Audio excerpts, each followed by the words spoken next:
Bonjour à tous, Cyril André pour limports.com. Aujourd'hui, nous allons faire deux tables de NL600 short-handed sur Winamax. Et avant de démarrer la session, je vais vous montrer deux mains que j'ai jouées récemment et qui sont assez intéressantes et avec lesquelles on va pouvoir aborder quelques petits sujets. Alors, donc la première main, il y a un petit souci avec Hold'em Manager, les blinds ne s'affichent pas apparemment. Alors, je suis en small blind, donc le joueur Jasper W est au bouton et c'est de la 3-6. Alors. Donc on a une relance UTG du joueur James 007i. Nous avons As-Roi off en small blind. Et alors on a deux options qui s'offrent à nous, le call ou le 3 bet. Et c'est vrai que c'est quelque chose que j'avais quasiment pas dans mon jeu, c'est-à-dire que As-Roi c'était une main avec laquelle je 3 bettais systématiquement, peu importe la position. Ici mon défaut, ça serait de 3 bet 90% du temps à peu près. Maintenant j'essaye de coller quelquefois avec As-Roi, que ça soit en position ou que ça soit en étant hors position. Ici ce qui est intéressant de noter également, c'est que le joueur qui est au big blind, donc il est stat 30, 22, 18.4, donc 18.4 c'est son pourcentage de 3 bêtes, donc c'est un joueur qui 3 bêtes énormément. Et ici quand on va coller, c'est peut-être quelquefois pouvoir induire un squeeze de sa part, évidemment un As-Roi c'est une très bonne chose. Et on va pouvoir 4 bêtes et partir à tapis avec As-Roi face à une range qu'on va très certainement largement dominer. Et le call a également le mérite d'ajouter de la deception value dans notre range, c'est-à-dire que As-Roi c'est une main qui se joue assez bien post-flop, surtout si on touche un As ou un Roi, et où notre adversaire ne va très certainement pas nous donner beaucoup de crédit pour avoir une main aussi forte que As-Roi. Il s'attend très certainement à ce qu'on 3 bêtes As-Roi quasiment tout le temps, donc ça va peut-être nous permettre de pouvoir faire des erreurs à notre adversaire sur l'évaluation de notre range. Donc on trouve un board As-8-3, donc qui est évidemment excellent pour notre main, on trouve un top pair, top kicker. Alors notre adversaire donc c'est bet ce flop, et ici on a beaucoup de mérite à directement check raise le flop. Encore une fois, quand on va check raise ce flop, notre adversaire va pas forcément donner beaucoup, enfin il va estimer que notre range de check raise sur ce type de flop sera assez fine. Enfin, du moins, on n'a pas beaucoup de mains avec lesquelles on va check raise pour value ce flop. On aura évidemment quelquefois Broland 3, Broland 8. Néanmoins, on n'aura quasiment jamais double paire. Évidemment, 8 et 3, on n'aura jamais de double paire 8 et 3. As-8 et As-3 sont des mains que je fold en small blind face à une ouverture UTG. Donc finalement, quand on va check raise ce board, notre adversaire va très certainement estimer qu'on a quelquefois paire Roland 3, Roland 8, ou alors un flush draw, ou quelquefois également des bluffs. Donc finalement, on va pouvoir, enfin voilà, donc on va check raise. Si jamais notre adversaire a un as, il va évidemment jamais le folder. Et également, ce qui est intéressant à noter, c'est que finalement, à ses yeux, s'il a quelque chose comme as-dame, as-valet par exemple, il va très certainement, enfin, en fait, je pense qu'à ses yeux, As-Dame, ça égale paire de valets, par exemple, sur ce type de board. Étant donné qu'il s'attend pas vraiment à ce qu'on check raise un As pour value sur ce type de board. Étant donné que si on avait As-Roi, on aurait 3 bêtes pré-flop. Et si on a une main type As-Valet, As-10 par exemple, on va très certainement coller plutôt que check raise. Donc finalement, s'il a quelque chose comme paire de valets, il va très certainement estimer que c'est la même main que As-Dame, par exemple. Enfin, s'il a un As, il va pas folder. Mais s'il a une main type paire de valets, il va très certainement coller également. Et voilà. Alors notre adversaire call, notre check raise, la turn et le 2 de carreau, donc qui est une excellente carte qui change absolument rien au board. Nous allons évidemment seconde barrel, encore une fois, notre adversaire va soit call, soit faire tapis quasiment tout le temps ici. Je m'attends pas vraiment à ce qu'il fold très souvent, donc c'est ce qui se passe, il fait tapis. Donc ça veut dire qu'il est as-valet, donc on est dans une situation très très favorable avec 93% d'equity évidemment. Euh, Alors encore une fois, donc notre call pré-flop nous a permis de faire une erreur à notre adversaire au niveau de l'évaluation de notre range. Ici, il a fait tapis très certainement parce qu'il a estimé qu'on avait souvent un flush draw, j'imagine, et que du coup, évidemment, au turn, il a une excellente equity et casse-valet face à un flush draw. Donc il a décidé de partir à tapis au turn. Et voilà, donc quelquefois flatter As-Roi, encore une fois, je vous demande pas, enfin, je vous conseille pas de flatter systématiquement As-Roi. As-Roi, c'est une main qui est très très très bien pour 3 bêtes pré-flop pour énormément de raisons. Mais quelquefois, peut-être, flat de temps en temps, ça peut induire vos adversaires en erreur et ça peut-être vous permettre de saquer un adversaire qui a As-Valet. Si on avait 3 bêtes pré-flop, pour faire un petit peu du result oriented, si on avait 3 bêtes pré-flop, il aurait très certainement foldé As-Valet. Donc ici, en simplement collant, ça nous a permis de stacker. Voilà, c'est quelque chose à garder en tête. Quelquefois, mixer les deux, ça peut être intéressant. Donc ici, voilà, flatter As-Roi nous a permis de stacker un adversaire qui avait As-Valet sur ce type de board. Alors, on va regarder une autre main.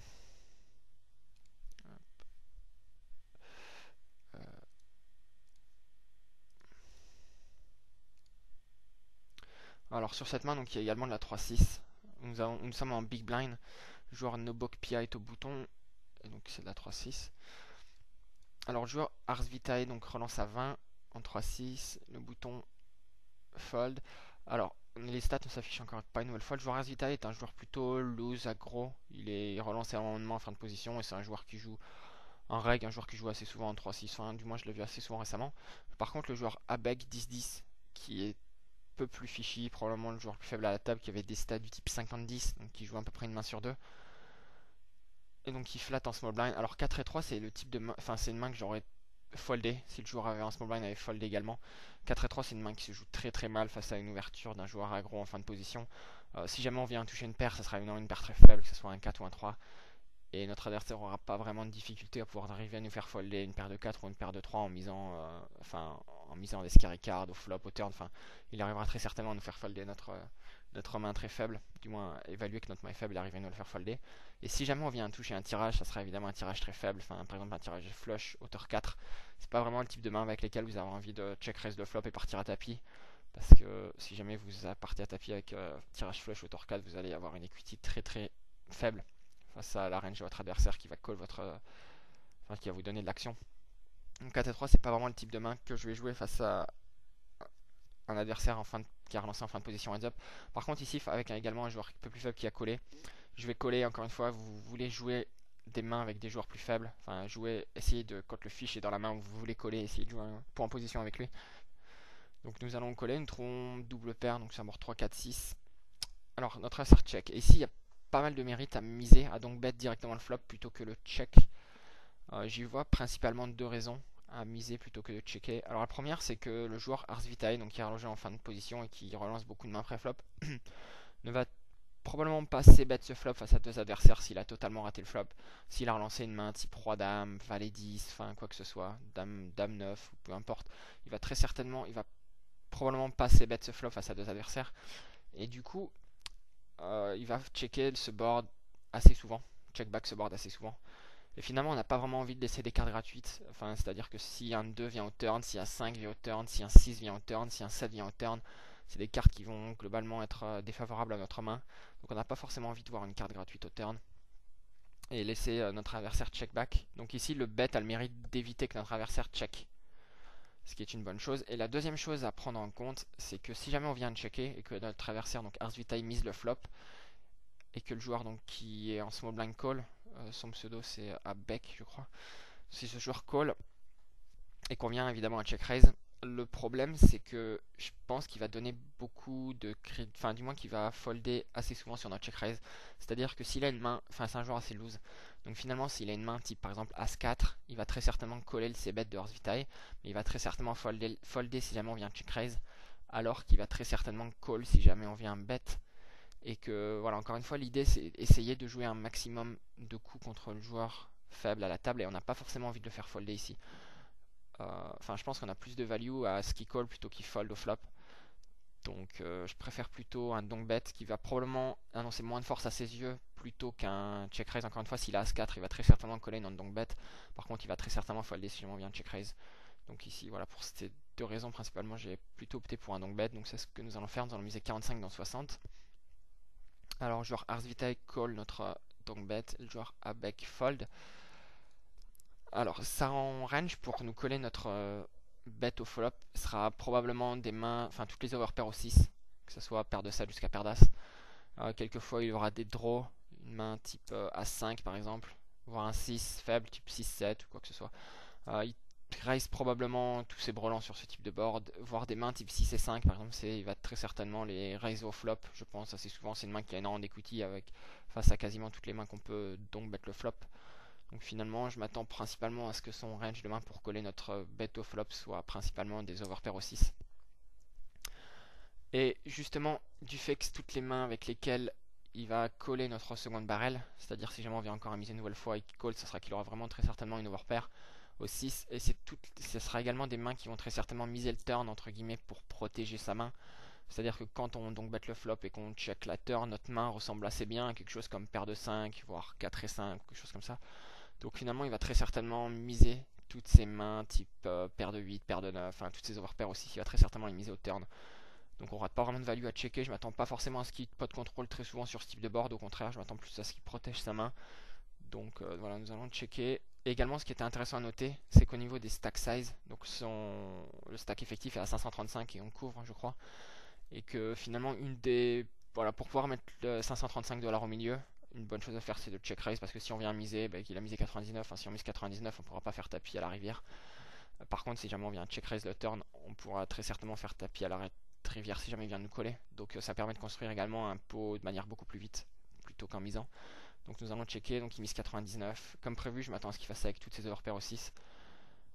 Et donc nous allons check raise all in. Encore une fois, je pense que le check raise all in a le mérite de faire ressembler notre main à quelque chose comme 4 et 5, 6 et 5. Une main qui a beaucoup d'equity, mais qui a pas forcément envie d'être payé. Enfin, ça gêne pas ce type de main à prendre le pot directement au flop, enfin du moins sur le check raise. Et je m'attends à ce qu'il call assez souvent avec ses overpairs en fait. Donc c'est ce qui se passe. Et donc ça nous a permis de stacker paire d'as, qui est un très bon résultat ici avec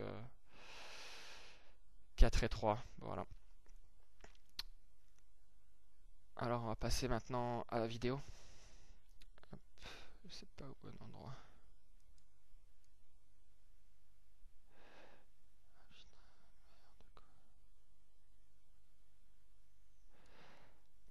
Alors donc nous allons passer sans plus attendre à la vidéo. Alors sur la table numéro 1, donc nous avons lancé As-Roi off au bouton. Et nous sommes 3 bêtes par le joueur en small blind. Alors, j'ai pas de stats précis sur cet adversaire là. Enfin, tout du moins, j'ai déjà joué beaucoup avec lui, mais les stats s'affichent pas, je ne sais pas du tout pourquoi. Euh, Normalement, c'est un joueur régulier, un joueur qui joue très souvent en 3-6. Nous sommes seulement 3 joueurs à la table, donc son range pour nous 3 bêtes ici sera assez large. C'est-à-dire qu'il va très certainement nous check raise avec beaucoup de mains sur une ouverture au bouton ici. Et on a beaucoup de value encore une fois à 4 bêtes directement. Tout d'abord parce que son range sera vraiment très large et que on a beaucoup de value directement à gagner le coup directement pré-flop. Et également, je m'attends pas forcément à ce qu'il me donne beaucoup de crédit sur mon 3 bêtes pré-flop. Et c'est également il peut stacker là et directement pré-flop ici. Voilà, donc évidemment, quand il fait tapis, on a un call très facile à faire. Et il a 4 et 6 de pique, ce qui est une main assez faible. Donc on est dans une situation très favorable évidemment jusqu'au flop. Malheureusement, nous allons. Enfin, oui, il va trouver un 6 et gagner la main. Alors c'est assez regrettable qu'il gagne le coup avec 4 et 6. Bon, néanmoins, c'est des choses qui arrivent évidemment. On est content de partir à tapis avec As-Roi face à 4 et 6. Un peu moins de perdre le coup, mais bon. Et justement, cette vidéo donc, se joue uniquement sur 2 tables. Et le fait d'être sur 2 tables, ça me permettra d'aborder un peu plus de sujets hors analyse de main, entre guillemets. Et donc, durant cette vidéo, on essaiera d'aborder justement tout ce qui concerne le bad run, tout ce qui est les downswing, etc. Ce qui permet de. Enfin, je pense qu'il y a pas mal de personnes qui gèrent assez mal bad run. Et c'est quelque chose qui fait vraiment partie du poker. Et il va falloir vraiment savoir gérer ce type de. Comment dire? Enfin, ce type de situation, voilà, le bad run, etc. Ça arrive à tout le monde. Et à un moment ou un autre, vous allez subir un bad run qui va très certainement être supérieur à ce que vous pouviez imaginer. En gros, donc il y a quand même. Enfin, c'est quelque chose avec lequel il faut être assez familier et pouvoir assez bien le gérer. Donc on essaiera d'aborder ça durant cette vidéo. Alors, sur la table numéro 2, nous allons 3 bêtes, ouverture au cutoff d'un joueur très loose, Tinky Vic. Et nous allons retrouver un depth sur un board valet 10-5 où nous trouvons un tirage de quinte par les deux bouts. Sur un board monocolore, malheureusement, où nous n'avons pas de carreau. Alors, on a une main qui, évidemment, va pas stack off directement au flop. Enfin, toutes les mains avec lesquelles vont nous donner de l'action sur du board vont nous avoir globalement assez bien. Enfin, vont nous crocher. C'est possible qu'il ait une main type As-Dame avec la Dame de carreau, par exemple, qui croche assez bien Roi-Dame sur ce type de board. Si une main qui va nous donner de l'action va très certainement nous crocher. Mais néanmoins, c'est quand même une main trop forte avec laquelle on n'a pas vraiment envie de check fold ce type de board. Et on va probablement pas check call non plus parce que pas vraiment. Enfin, c'est assez mauvais de check call ce type de board avec une main qui a pas énormément de value au showdown si elle améliore pas. On va plutôt opter pour un bet et révalue au turn si jamais on est collé.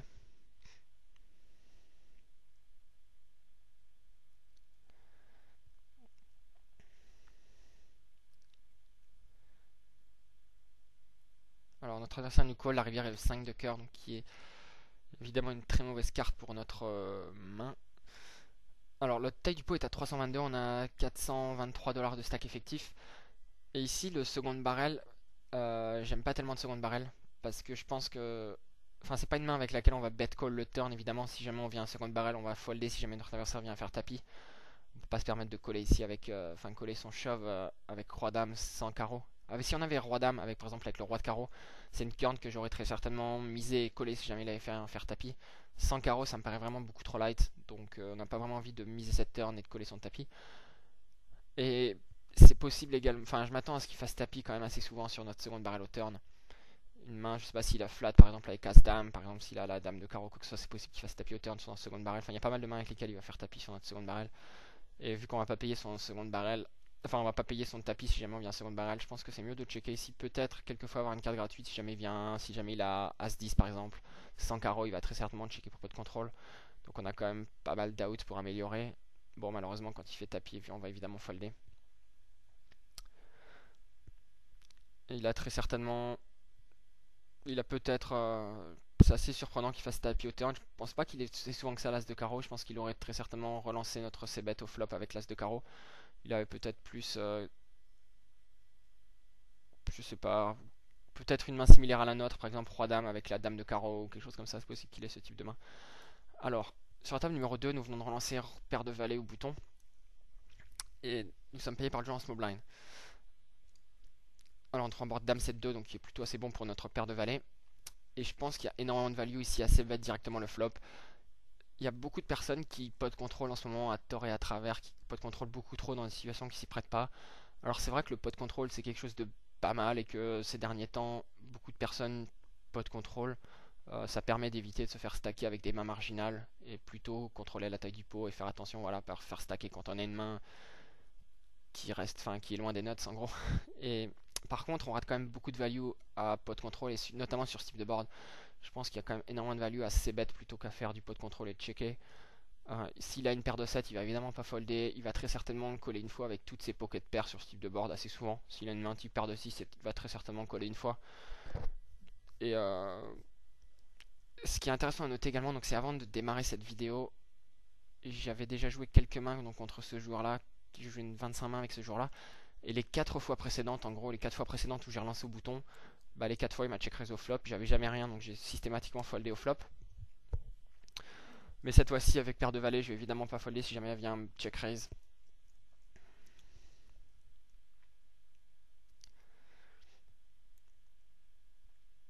Alors donc c'est ce qui se passe, il nous check raise une nouvelle fois. Donc face à un joueur qui check raise, qui a check raise 100% des flops jusqu'à présent, je vais pas vraiment lui donner beaucoup de crédit pour avoir une main très très forte sur ce type de board.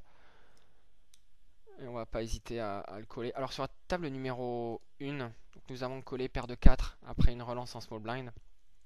Nous trouvons un board roi dame 7 avec 2 carreaux. Notre adversaire check le flop. C'est assez surprenant qu'il check le flop. Et avec paire de 4, je vais pas vraiment essayer de prendre un stab sur ce type de board. Je m'attends au contraire à ce que mon adversaire, quand il check ce board, ne folde pas sur un bet. C'est-à-dire qu'il a une main type dame 10 par exemple, une main avec laquelle voilà, il va faire du pot control.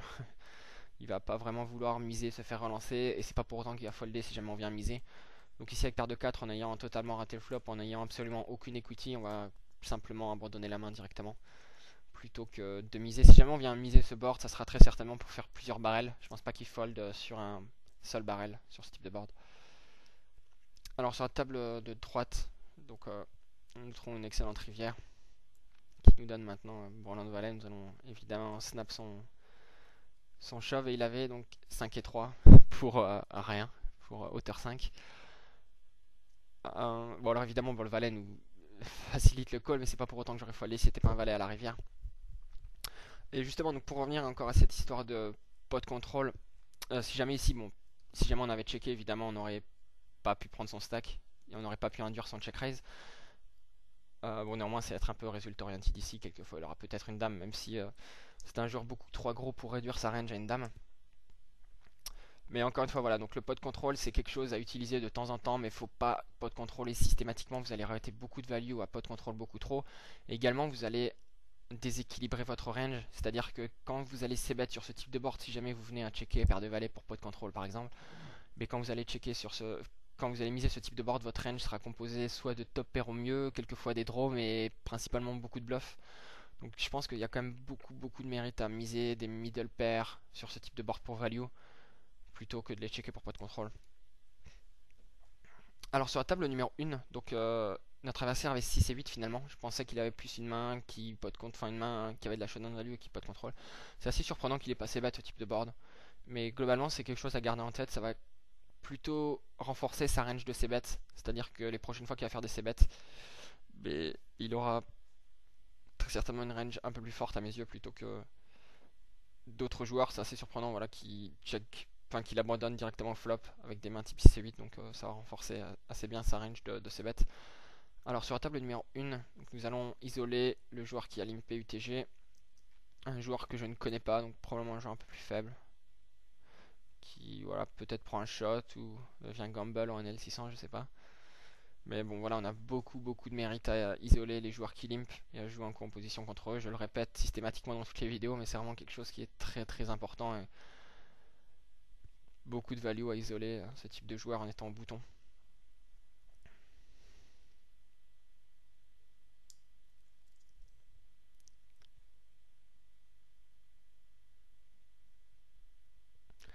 Et beaucoup de value également à c-bet les flops et à regarder notre adversaire folder. Alors, donc c'est ce qui va se passer, donc on c-bet le flop et on prend le pot. Alors sur la table numéro 2, donc nous avons As-Roi au bouton, après une ouverture au cutoff. Et encore une fois, donc au début de la vidéo, quand j'ai analysé une des mains que j'avais jouées, j'avais flatté avec As-Roi en étant en small blind. Néanmoins, c'est quelque chose, encore une fois, que je fais assez rarement et il y a énormément de value également à 3 bêtes, As-Roi pré-flop, notamment face à une ouverture au cutoff où le cutoff va pas forcément vous donner beaucoup de crédit pour avoir une vraie main quand vous allez 3 bêter As-Roi, enfin quand vous allez 3 bêter au bouton, du moins. Donc il y a pas mal d'actions à essayer, enfin à du moins faire playback votre adversaire quand vous allez 3 bêter en position. Et As-Roi évidemment c'est une main très forte qui est largement devant sa range d'ouverture au cutoff, donc c'est une main avec laquelle on a vraiment aucun problème à partir à tapis directement pré-flop.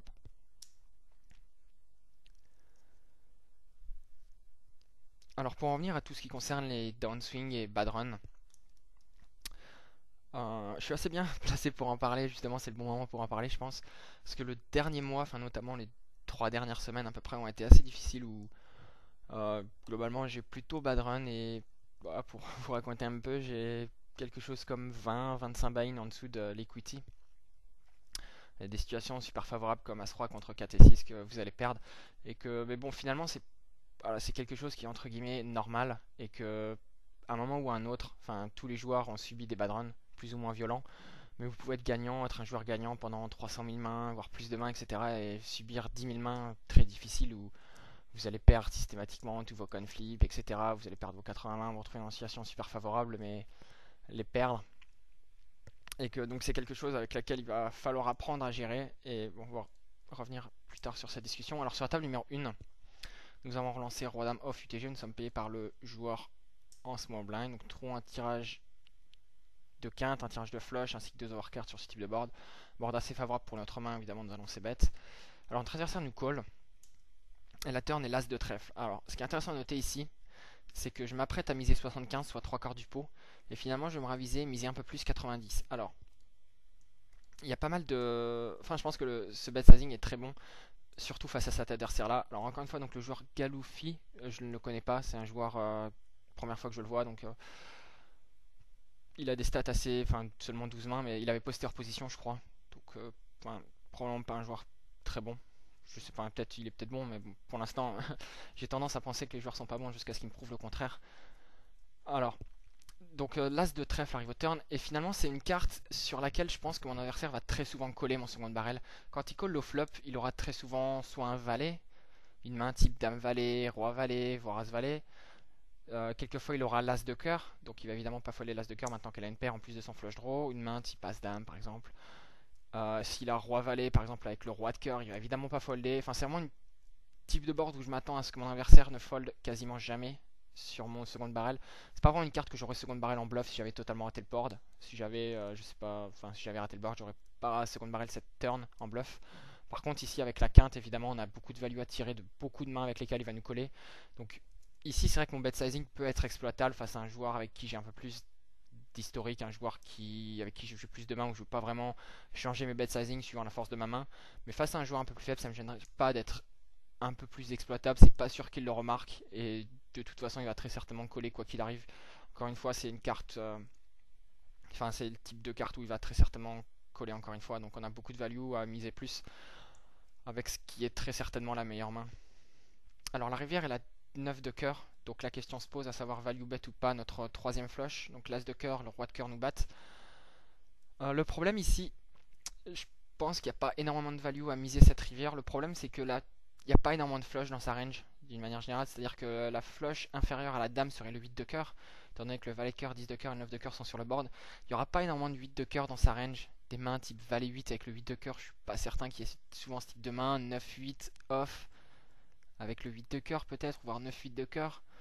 Enfin, il n'y a pas énormément de flush inférieur dans sa range ici. Si à la place du 10 de cœur par exemple, enfin, le fait qu'il y ait valet 19 de cœur sur le board et qu'on a la dame de cœur, voilà, forcément la prochaine flush c'est le 8. Et il n'y a pas énormément de 8 de cœur dans sa range, je pense. Il y a plus des rois ou des as de cœur. Donc je suis pas certain qu'il y ait énormément de value à miser cette rivière. On va plutôt checker et espérer gagner, mais pas forcément énormément de value à prendre si jamais on vient miser cette rivière, je pense.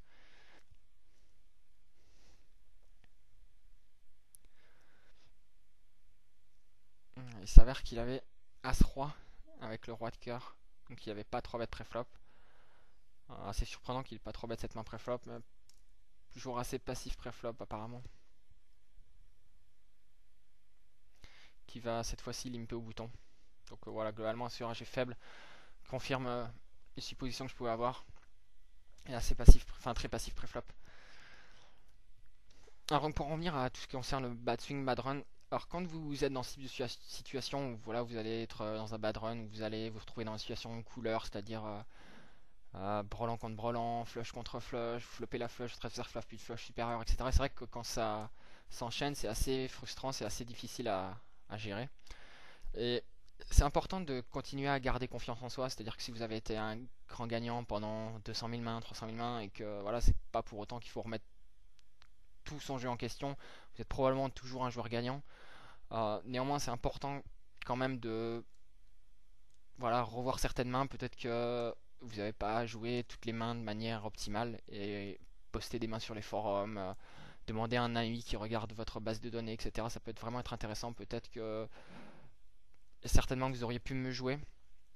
Et notamment en période de bad run, c'est assez facile de tilter un peu plus et de pas forcément s'en rendre compte, mais le jeu peut se détériorer un peu plus, enfin sans s'en rendre compte, assez facilement quand on s'en rend compte. Donc voilà, en période de bad run, j'aurais vraiment tendance à pas hésiter à poster beaucoup de mains sur les forums, des mains que j'ai perdues, des mains que j'ai gagnées, voir comment je les jouais, voir ce qu'on peut en dire, etc. Si ça a été bien joué, s'il y avait d'autres lignes à prendre, etc. Plutôt que voilà, essayer de s'enfermer, continuer à garder ses. Enfin, considérer qu'on est un joueur gagnant, qu'on n'a rien à prendre de personne, etc. Il faut constamment se remettre en question, et particulièrement en période de bad run, et voir si on n'a pas des choses à améliorer dans son jeu. Une autre chose importante, ça concerne le bankroll management. Et pour ma part, je suis je suis plutôt bankroll nit, c'est-à-dire que je, enfin, il me faut à peu près plus d'une cinquantaine de scaves pour que je puisse me sentir à l'aise à une limite et que je puisse jouer de manière détachée à la limite, c'est-à-dire pouvoir jouer sans avoir peur de perdre ou du moins qu'une perte va pas m'empêcher de jouer le lendemain et va pas me faire descendre de limite. Donc ça c'est vraiment très important, c'est que éviter de jouer under rollé, évidemment ça va probablement vous empêcher de shove, enfin du moins de pusher des edges qui peuvent être assez marginaux, justement dans la peur de perdre une cave alors que vous êtes déjà under rollé par exemple, enfin, c'est plutôt quelque chose à éviter. Donc la bankroll management c'est vraiment très très important. Éviter voilà, de jouer under rollé, important d'avoir au minimum je pense une trentaine de caves au minimum pour pouvoir jouer de manière sereine à une limite sans avoir à se soucier de perdre un coin flip, etc. que ça soit important.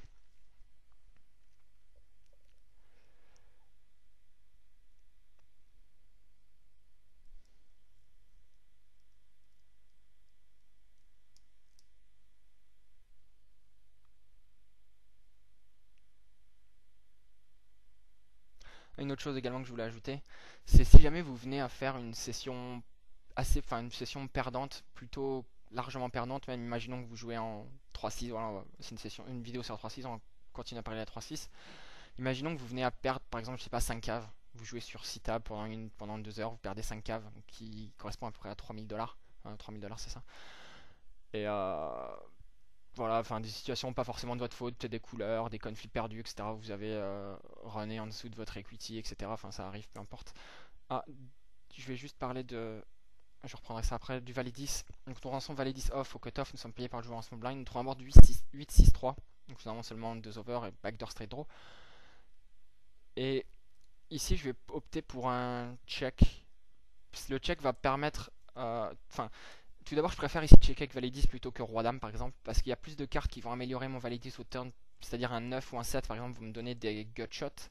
Si je dis pas de bêtises, voilà, un 9 va me donner un tirage quinte par les deux bouts, un 7 va me donner une gutshot.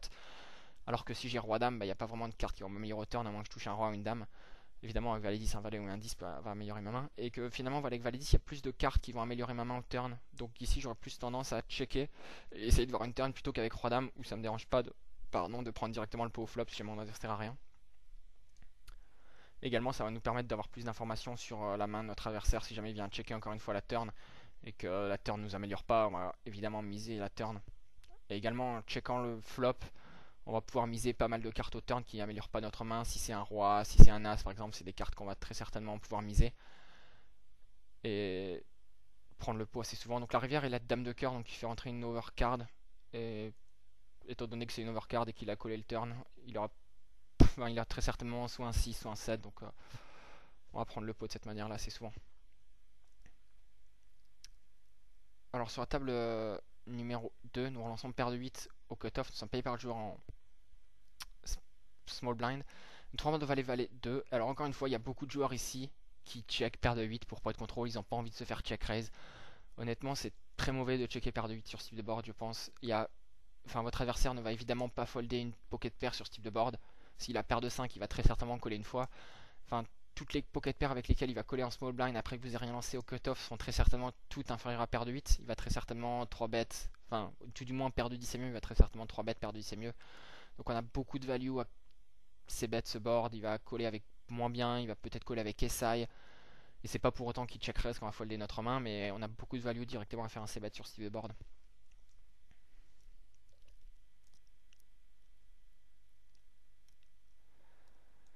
Et nous prenons le pot.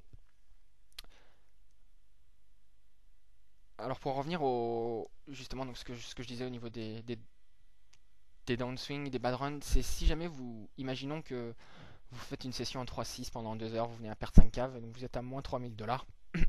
Vous êtes un peu en tilt et ça vous embête un peu, vous êtes un peu déçu, un peu frustré d'avoir perdu 5 caves à cette limite. Et vous vous dites peut-être allez encore 1 heure pour essayer de continuer, essayer de regagner un peu les pertes. Et c'est une très très mauvaise chose à faire. Tout d'abord parce que si jamais vous êtes on tilt, vous êtes probablement pas en train de jouer votre game, même si vous en rendez pas forcément compte. Vous êtes en train de jouer probablement pas aussi bien que si vous étiez en train de commencer une session et que le fait d'avoir perdu des cas va peut-être influencer sur votre jeu d'une manière ou d'une autre. Mais surtout une chose à prendre en compte, c'est que vous venez de perdre 3000 $ et que finalement si vous venez à jouer 1 heure, vous allez probablement pas gagner 3000 $. Enfin, c'est que, imaginons, en 3-6, un joueur descendre 3-6 va gagner quelque chose comme 300-350 $ de l'heure, je pense. Et donc, si jamais vous venez à jouer 1 heure de plus après votre perte de 3000 $, vous allez peut-être gagner, en moyenne, vous allez gagner 300 $. Donc, vous serez toujours down de 2700 $. Et c'est pas ça qui va vraiment vous rendre plus heureux. Enfin, c'est pas parce que vous venez de perdre 3000 $, 1 heure après, vous ne perdez plus que 2700 $. C'est pas ça qui va vous rendre plus heureux le reste de la journée, je pense. Il y a beaucoup de risques au contraire que vous perdiez beaucoup plus, que vous perdiez plus que ce que vous avez déjà perdu. Donc voilà, essayez de continuer à jouer pour refaire ses pertes après une session perdante, je pense que c'est vraiment quelque chose à éviter. Il y a beaucoup de chances que vous perdiez plus que ce que vous aviez déjà perdu, et si jamais vous allez à gagner, c'est pas quelque chose qui va vraiment changer votre fin de journée, ou du moins vous rendre plus content ou quoi que ce soit. Il y a plus de chances que vous soyez encore plus déçu de vous-même après avoir perdu encore plus plutôt que d'avoir gagné 300 $ et d'être down de 2700 au lieu de 3000 en fait.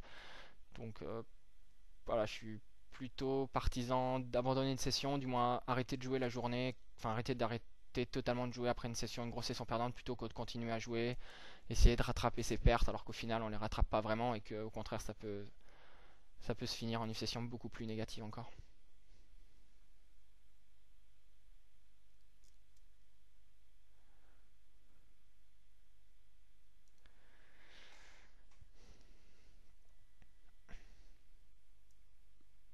Sur la table numéro 1, j'ai foldé, la table numéro 2, pardon, j'ai foldé Validis en small blind. Ah bon, évidemment, c'est un fold tout à fait standard face à une ouverture cut-off. Mais néanmoins, ce que je voulais aborder, c'est que le joueur, donc From Russia, qui est à ma gauche direct, donc qui est en big blind quand je suis en small blind, et étant donné qu'il 3-bet les stats, donc 26, 23, 12.7, c'est un joueur qui 3-bet 12.7% des mains. Et avec ce type de joueur en small blind, je vais vraiment éviter de coller ma small blind trop light, parce qu'il va squeezer beaucoup trop souvent pour que je call avec des mains marginales et que ça soit profitable. Et avec un joueur peut-être un peu plus tight, ça peut être envisageable de coller avec des connectors quelquefois en small blind et espérer voir un flop.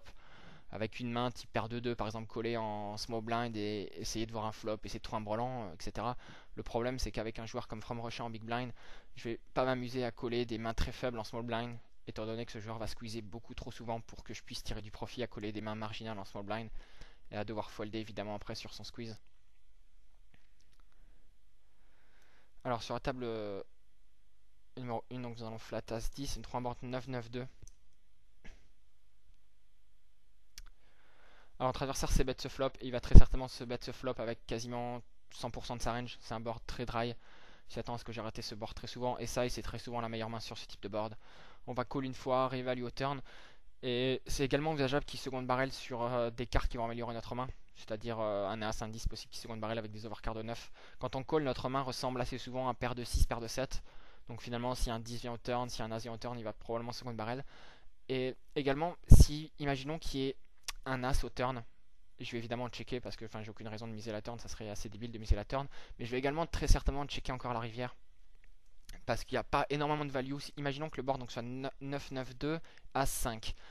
Donc on a trouvé notre paire d'as au turn. Il n'y a pas vraiment de value à miser la rivière parce qu'il aurait très certainement assez souvent seconde barrel ses as. Et par contre, en checkant notre main, reste, si on vient à check call le flop, check turn et check rivière une nouvelle fois, notre main ressemble assez bien à quelque chose comme paire de 6, paire de 7. Et on a beaucoup plus de value peut-être à induire un bluff de notre adversaire du fait que notre range semble faible plutôt que de miser notre as pour value alors qu'il va assez peu souvent nous coller. Donc je pense qu'ici si on avait eu un as, on aurait plutôt checké pour essayer de le laisser bluffer plutôt que de prendre de la value dans notre main. Donc on check et ça y était la meilleure main.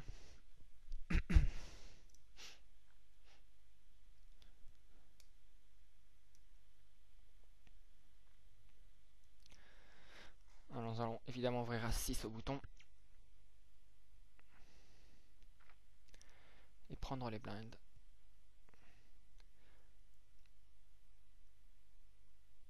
Alors à 130 big blind deep, on va coller As-10 en UTG plus 1 face à une ouverture UTG. C'est un joueur assez loose.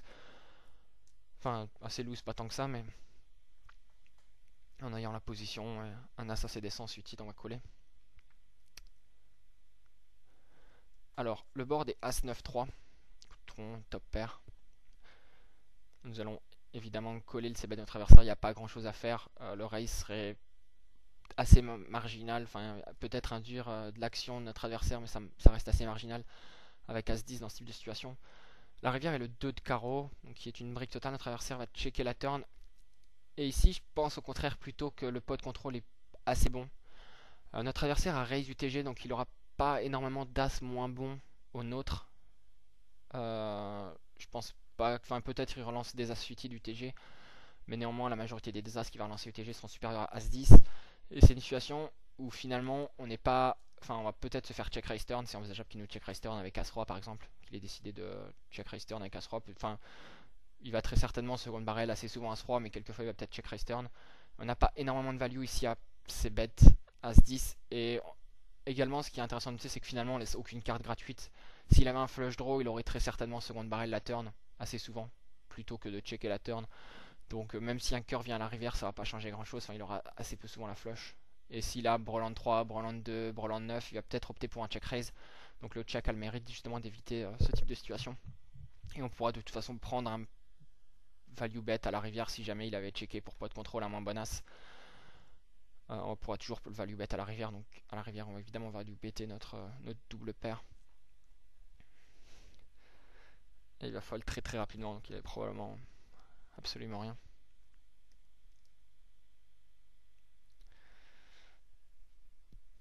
Voilà, c'est important au niveau du pot contrôle, c'est de l'utiliser dans des situations qui s'y prêtent au pot contrôle et pas forcément pot contrôle juste pour éviter de se faire check raise ou enfin éviter de rater de la value surtout dans des situations où votre adversaire peut facilement vous coller avec largement moins bien que ce que vous êtes en train de value better. C'est plutôt une mauvaise chose de pot contrôle. Mais bon, sur ce type de board, donc avec As-10, on allait vraiment assez peu souvent se faire payer par moins bien qu'As-10. Peut-être paire de roi, il va peut-être coller une fois avec paire de roi, mais il va peut-être également coller à la rivière si on a checké la turn, donc on rate pas énormément de value à checker. As-10 quoi. Finalement, voilà, on va pas rater beaucoup de value à check back As-10.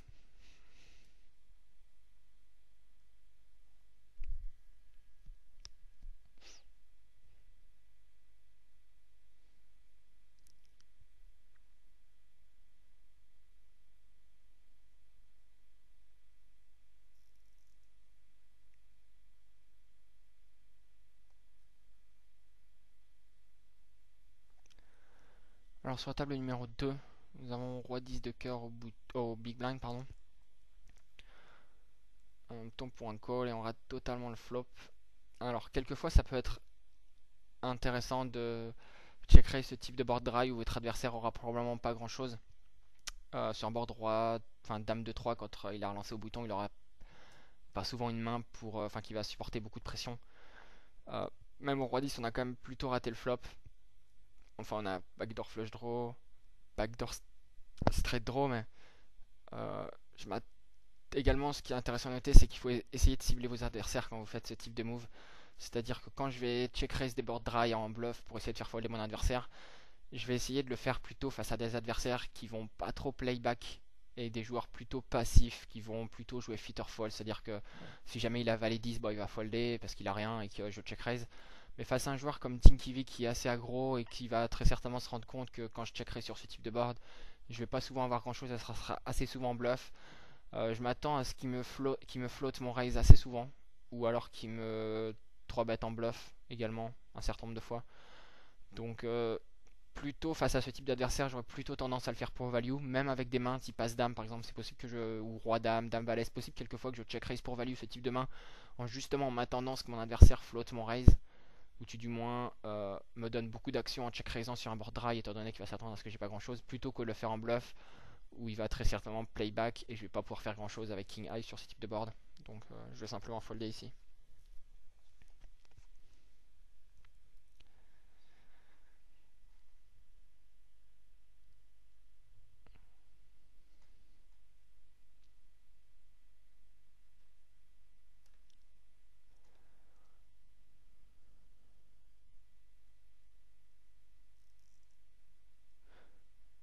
Pour en revenir au downswing et tilt, quelque chose que je voulais ajouter, c'est tout ce qui concerne le tilt, et c'est que c'est assez facile de tilter. Enfin, je sais que je pense que beaucoup de personnes sont sujets au tilt, et notamment heads up, c'est quelque chose à vraiment faire attention. C'est si vous venez à perdre quelques pots, que ça soit enfin si vous venez à perdre quelques stacks, que ça soit des bad beats ou pas, c'est possible que vous commenciez à jouer moins bien, que vous jouiez plus du tout votre A-game. Et dans ce type de situation, je pense que la meilleure chose c'est de quitter l'adversaire. C'est-à-dire si jamais vous venez à perdre 3 buy-in assez rapidement, je pense que c'est beaucoup mieux de stopper la session plutôt que de continuer à jouer. Votre adversaire aura plutôt confiance en lui, prendra des meilleures décisions que vous, alors que vous allez plutôt être tendance à essayer de récupérer vos pertes rapidement et prendre des mauvaises décisions. Pas forcément, enfin, sur le coup, ça va peut-être vous paraître bien parce que vous n'êtes pas forcément en train de jouer votre game, mais sur la table numéro 1, donc le joueur en son blind a limpé, j'ai checké 6 et 2, le board As-3 Valet a fait check-check, la return est un As, notre adversaire check une nouvelle fois. En ayant check 2 fois sur ce type de board, je vais essayer de prendre un stab avec hauteur 6, évidemment hauteur 6, il y a peu de chances que ça gagne à la rivière. Donc si jamais je peux lui faire folder quelquefois une main supérieure à paire de 6, à hauteur 6, ça serait une bonne chose. Par contre, quand il a collé, je vais abandonner. Il va gagner avec paire de 6. Donc ça rejoint un peu ce que je disais tout à l'heure, c'est que après avoir perdu, enfin après avoir une session perdante, avoir perdu beaucoup, je pense que c'est beaucoup mieux de stopper la session plutôt que d'essayer de continuer à jouer et essayer de, entre guillemets, refaire ses pertes ou perdre moins. Il y a beaucoup de chances que ça se termine de manière moins bien que ça. Alors pareil, sur la table numéro 2, donc valet, valet 4, un board similaire à tout à l'heure quand on avait paire de 8, et encore une fois on a beaucoup de value assez bête directement ce flop. On va se faire payer par paire de 5, par paire de 6, par SI sur ce type de board. Et également on va peut-être induire des moves de la part de notre adversaire en s'ébêtant ce flop. Donc on a, je me répète beaucoup dans cette vidéo, mais voilà, surtout ne pas te contrôler pas quand c'est pas nécessaire. Et allez plutôt pour essayer de prendre de la value, de la range de votre adversaire quand vous avez une main aussi forte que paire de 9 sur un board valet, valet 4. Alors notre adversaire check call le flop. Donc le 4 double turn. Et notre adversaire mise la turn. Alors c'est assez surprenant qu'il mise la turn.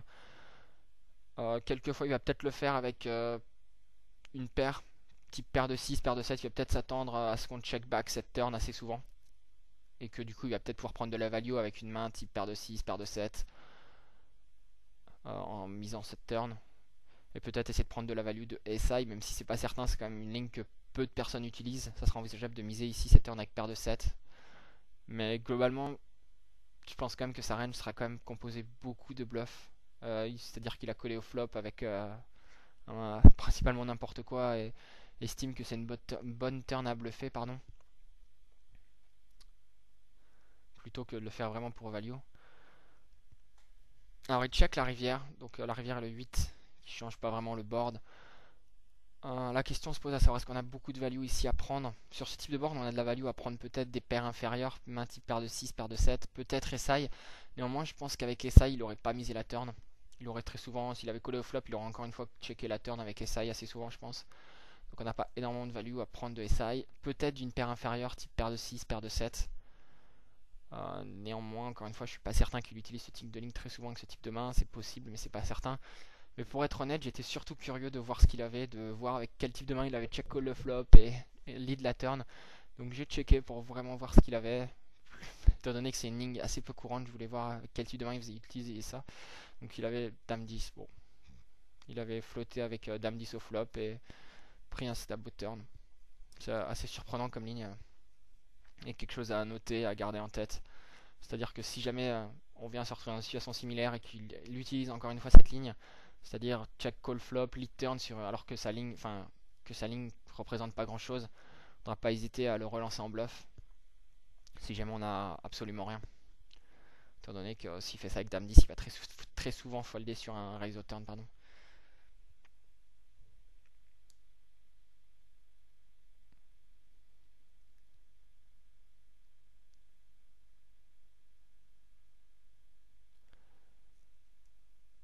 Alors sur la table numéro 1, nous avons 6 et 7 de cœur en small blind.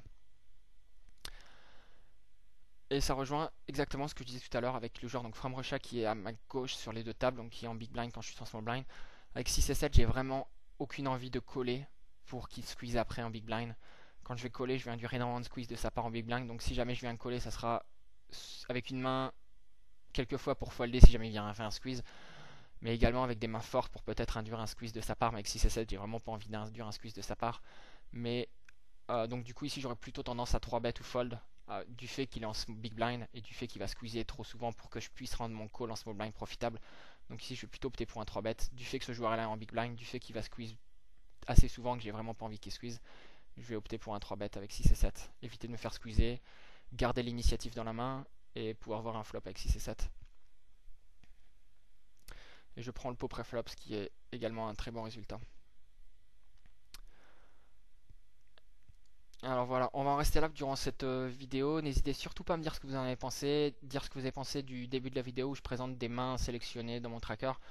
La majorité des mains que je joue ne sont évidemment pas filmées, mais elles sont dans mon tracker. Donc si jamais vous trouvez ça intéressant que je sélectionne quelques mains dans des vidéos et que je puisse aller en détail sur des mains que j'ai jouées durant la semaine, n'hésitez surtout pas à le dire et j'essaierai de le faire dans les prochaines vidéos. Voilà, c'était Cyril pour l'imports.com. Bonne chance aux tables et René Good. Bye bye.